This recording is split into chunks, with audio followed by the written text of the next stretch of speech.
As a huge fan of the Wicked musical, I had a lot of hesitations going into the film. I've now seen it, so Elphaba and Galinda become friends at Shiz University in the Land of Oz, but after an encounter with the wonderful wizard, their friendship reaches a crossroads. So if you're going into this film never having seen the Broadway musical, or you don't know anything about it, this is the story of the Wicked Witch of the West, but told from her perspective, showing all that transpired before a good little girl could destroy her beautiful wickedness. Now, Elphaba is the green-skinned witch, and Galinda is the perky and ditzy good witch, at least from the classic storytelling. Now here, Cynthia Erivo and Ariana Grande are Elphaba and Galinda, respectively. Now, before I dive into some of my specifics regarding good and bad, I want to address the reservations that I had before even seeing the film. First, this is a 3-hour film that's only part 1.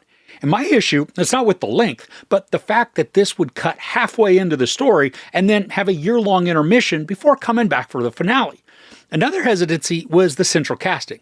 I mean, I know Erivo can act, and I know Grande can sing.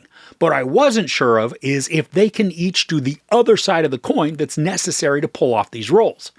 Then, probably my final hesitation was with the casting of Jeff Goldblum as the wizard. Now, the wizard is quirky, but not necessarily Jeff Goldblum stuttering and stammering quirky. Now, as is to be expected, there is some CGI at play here. From the opening scene as we descend into Munchkin Land to some of the animal professors at Shiz University, to then even the Emerald City itself. The first flyby into Munchkin Land, it's a bit rough. It's very clearly computer generated, but luckily it goes by quickly and it's not the main focus of the scene. So it's a forgivable sequence, even if it is noticeable. And I thought the animals that were shown, they looked good, with convincing movements and textures, creating lifelike appearances that didn't make my eyes twitch. There are some moments in Oz towards the end of the film that the CGI might be a bit sketchy, but I was caught up in the music during this point, so nothing subpar even really stood out. So as I had mentioned, I wasn't too sold on both Cynthia Erivo and Ariana Grande in the lead roles.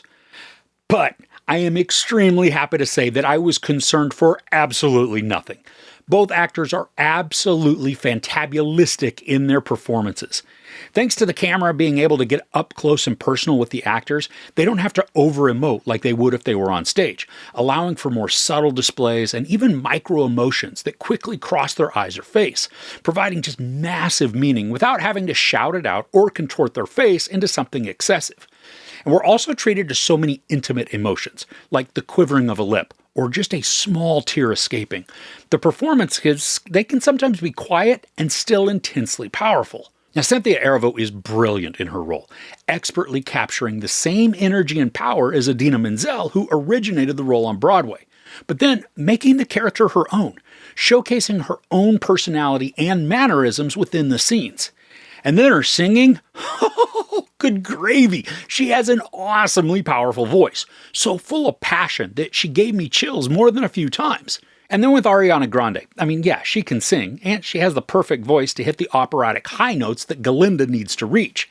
And in case you didn't know, Kristen Chenoweth originated the role of Galinda on Broadway, and she created a unique spin to the character. Galinda is self-absorbed, ditzy, unintentionally silly, and yet also has this huge heart that's capable of growth and change. Now, Grande nails every single one of these traits, and just like with Erivo, she makes them her own while also honoring the foundations that had been created for the character. Grande is self-effacing and hilarious, and then simultaneously sweet and caring. I mean, the looks that she gives to the camera and audience, they're subtle a lot of the time, but they're packed with winks and nods of the complex inner workings of this pink princess. Something that's also present in the play and in the movie is the dynamic that's created and carried out between the two leads. Here, both actors just capture it perfectly, giving us a rivalry at first, one where they loathe it all, to then becoming two good friends, even two best friends. And the relationship is clearly evident, pushing that feeling right through the screen and into our laps as we watch. I mean, I was enamored with them together, bantering, bickering, and singing. And then, not to be outdone, Jonathan Bailey of Bridgerton fame plays Fiyero, the heartthrob, almost brainless hunk who arrives at Shiz and drives so many of the students crazy with lust. Now, Bailey's carefree, but passionate and decisive in both singing and choreography. With his signature song, Dancing Through Life, Bailey gets to showcase some awesome footwork, along with amazing vocals for a scene that is just mesmerizing thanks to the energy and the camera work. The singers and the dancers, they're tumbling through this moving cylinder with acrobatic moves and slides and flips, all while harmonizing with Bailey to tell a portion of the story. Now, the camera, it's also right there in the frenzy, allowing for excitement by never being static. I mean, it's just flying around the cast and varying the shots to give us unique views and perspectives. Like going to the low shot, where we just see feet and legs that are then kicking open books and then using those to slide around the floor like ice skates. And then to circle back around to the interior of the room to follow the choreography before returning to Bailey as he hits a critical portion of the song. I mean, I know, it sounds like I'm gushing over this, right? It's because I am. I mean, even with elements that weren't fully spectacular. Take The Wizard, for example. Well, I was impressed at how reserved Goldblum was in the role, and honestly, that he actually sang some of the songs rather than just sing them. I don't think he's the right actor for this. He's still too much Jeff Goldblum. And I say that as a huge Jeff Goldblum fan. I mean, I'm not sure who would have been better in the role, but knowing the entire arc and performances for The Wizard, Goldblum is one of the weaker elements within this production. Now, this isn't a negative or a positive, but I think you might notice some moments in the movie that remind you of a Harry Potter film. And not just because there's a witch or a broom flying around. But at one point, we see the camera zoom in on Elphaba's pointed hat, sitting on a floor with some water around it, creating a reflection. And the way the hat is formed and angled, it looked exactly like the Sorting Hat. I kind of half expected it to yell, "Slytherin!" once we got close to it. Now, the other most obvious moments are when Elphaba flies on her broom. Both the movements and the way that the camera follows the character felt just like a scene from a Quidditch match, using the bobbing and the weaving, as well as rising straight up into the air before this free fall down for a daring maneuver. And again, these didn't ruin anything, but they did make certain portions feel less original within the production.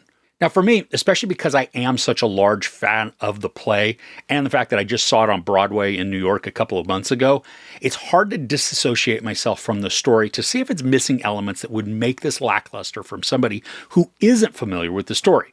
Now, I do feel that certain portions, like the dynamic between Fiyero and Elphaba, they make more sense in the movie than it does in the play, where it's not nearly as rushed in the film, giving the looks and glances legitimacy and then depth, rather than feeling like something was just kind of skipped over within the storytelling. And that's how it has the risk of doing within the play. I think from a uniqueness of the story angle and the energetic and fun songs, audiences that haven't ever seen the play can get into this and not only grasp the emotional weight of the story, but also become enamored with the characters, especially with the growth that we get to watch play out. Now, unfortunately, not all of the character growth is given to us in part one, because obviously it's just half the story. The rest of the development and then the climax comes in the second half. But as far as excitement and passion, part one still contains all of that, ending with a finale that's not only chilling, but also a huge nod to the stage production. And that's something I think that's commendable throughout this film. While Jon Chu gives his own vision for the story, he also maintains the heart of the stage and then gives homages all throughout, paying respect while also not outright copying every single detail. And I think this is a very relevant time for the story, too. Not that Chu is creating a social commentary for today, but that it was already contained within the play. And then seeing it on the big screen calls out elements that may not have been as evident when on the stage, even though they've been there all along. And then on that note, there's even a new song within the movie. And trust me, it is an excellent addition, both musically and visually. I mean, it's exactly what I was hoping would be included, and it doesn't disappoint. So overall, while Wicked Part 1 is only half of the story, and we have to wait a year before returning from intermission, Cynthia Erivo and Ariana Grande are radiant as the leads, showcasing sensational vocal stylings that are equaled by their captivating and nuanced acting. The songs elicit chills and tears, capturing the passion and beauty of the stage while providing the up-close quiet intimacy that only a camera can provide. Jonathan Bailey is also a standout, matching vocal and acting wits to complement and create compelling dynamics. While Jeff Goldblum isn't perfect for his role, and some of the CGI is wonky and lackluster, the storytelling and filmmaking are brilliant, delivering a tale that is both unique and familiar and relevant for today. I was ready to watch this again immediately after, and I will be watching the crap out of it until part 2 arrives. And thanks to how spectacular this entry is, I'm confident the second part will continue to do justice to its stage ancestry and will imprint itself on your heart as one of the great musicals of our time. There's no sex, nudity, or profanity, but there is a bit of violence.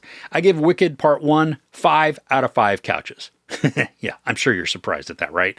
Well, I took my daughter to this screening, and we both just sat in awed silence as the credits rolled, just brewing with giddiness and excitement at how awesome of an experience it was. All right, so who's your favorite character in the story? Let me know in the comments below. If you enjoyed this review, please give it a like. Also, don't forget to share and subscribe. I'm Chris. This is Movies and Munchies. Thanks for couching with me.